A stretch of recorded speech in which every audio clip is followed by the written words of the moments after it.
Hey y'all. So first and foremost, thank you for clicking on my video. I am super excited today, okay? This is not a prophetic dream video, but I heard a word from the Lord and he says, Star, I want you to go on there and pick up the Bible study series that you started and do Bible study on the chapters that you said. So here I am, y'all, okay? And we will be starting off with and these are going to be on the lost books of the Bible, and we are going to start off with Enoch. Okay, so how we're going to do this is I'm going to read the chapter and then I'm going to go over the notes that I took. So let's get into it. Okay, I'm going to also add that these chapters, some of them are kind of short. So I'm going to do a chapter per video, yet and still, but the videos, some may be long, some may be short. We just gonna take it how it goes, okay? So we're going to start off with chapter 1 of the Book of Enoch today. I'm so excited to introduce this book to you guys, especially you guys who don't have your hands on a Book of Enoch. Short introduction. For those of you who don't know, the Bible was way longer than what we have, okay? When they originally found the Dead Sea Scroll, there were so many that it was difficult for them to publish it and fit it into this book, okay? It is already a very thick book. I don't know if you know, but Bibles is kind of expensive to publish a Bible, simply because it has to have a certain kind of paper texture because there are so many pages. This book has thousands of pages, so it is very difficult to fit the entire true Bible into the Bibles that we have. And me myself, I find it I love the Bible and I have read it over and over, and I feel as though I want to know what pieces were taken out. And with that, the first book that caught my eye was the Book of Enoch. I had heard many things about how it has an importance, especially in the times that we are going through. And that is why I want to share this with you. I'm sorry for the long intro, but let's get into it, okay? Chapter 1. The words of the blessing of Enoch, wherewith he blessed the elect and righteous, who will be living in the day of tribulation, when all the wicked and godless are to be removed. And he took up his parable and said, Enoch, a righteous man, whose eyes were opened by God, saw the vision of the Holy One in the heavens, which the angels showed me, and from them I heard everything, and from them I understood as I saw. But not for this generation, but for a remote one which is for to come. Concerning the elect, I said, and took up my parable concerning them. The holy great one will come forth from his dwelling, and the eternal God will tread upon the earth, even on Mount Sinai, and appear from his camp, and appear in the strength of his might from the heaven of heavens. And all shall be smitten with fear, and the watchers shall quake, and great fear and trembling shall seize them unto the ends of the earth. And the high mountains shall be shaken, and the high hills shall be made low, and shall melt like wax before the flame. And the earth shall be wholly rent in sunder, and all that is upon the earth shall perish. And there shall be a judgment upon all men. But with the righteous he will make peace, and will protect the elect, and mercy shall be upon them. And they shall all belong to God, and they shall be prospered, and they shall all be blessed, and he will help them all. And light shall appear unto them, and he will make peace with them. And behold, he cometh with 10,000s of his holy ones, to execute judgment upon all, and to destroy all the ungodly, and to convict all flesh of the works of their ungodliness which they have ungodly committed, and of all the hard things which the ungodly sinners have spoken against him. All right, y'all. So that is the first chapter of the Book of Enoch. As you guys can feel from the vibe of the story, this is a book about the coming of God, okay? This is a book about when God comes down to put his foot upon the earth. As it says, he is going to come with his godly ones. He is going to come with his angels, and he is going to wreak havoc. Okay, so the notes that I took were: Enoch had a vision of God coming upon the earth.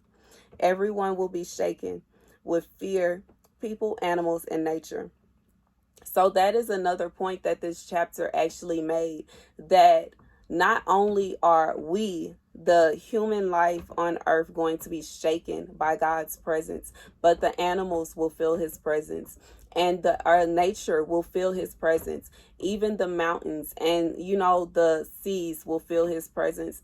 And those of you who are, you have strong energy of feeling, you can feel the energy of nature around you. We know that the plants are alive. We know that the trees are alive, and all living things will bow down to God, period. On that day, the animals included will bow down to God on that day. I haven't shared this with y'all, but I am on the verge of becoming a vegetarian, okay? And this is because I have realized that animals are, like, not only alive, but they are conscious. They have families and they have loved ones. And this is not me coming on here trying to tell anybody to be a vegetarian, okay? Y'all know I'm not judgy. I'm not going to say that you have to do what I do or else or anything like that, okay? No. I'm just coming to say that I have realized that animals have a conscience. They know who their parents are. They have families. There are birds that stay with the same partner their entire life. If that partner was to die, they would mourn them deeply. Okay. So the cardinals, I think, is the bird that they stay with their partner forever. Okay. So it is beauty in seeing these things in nature. I think that even the male bird helps the mama bird build the nest, which is usually just the mama bird's job on her own. But this bird in particular, they stick together like they are the meaning of two become one. But anyways, I'm saying that to say that even the animals will have the consciousness to know that God has touched down. Even nature will realize that God has touched down, just like with our plants and how they like for us to talk to them and sing to them, because they like the what we give to them. They can feel the energy. They feed off of I forgot what it is that we breathe out, but it doesn't matter. Y'all know what I mean, okay? They can feel that, and they can feel the energy that we give to them, and through that they grow even better. So with that being said, everything will feel the presence of God. There will be judgment, okay? And with the righteous, they will receive peace, protection, mercy, blessings, help, prosperity, belonging, light, with light. And I wrote peace again because peace is important, okay?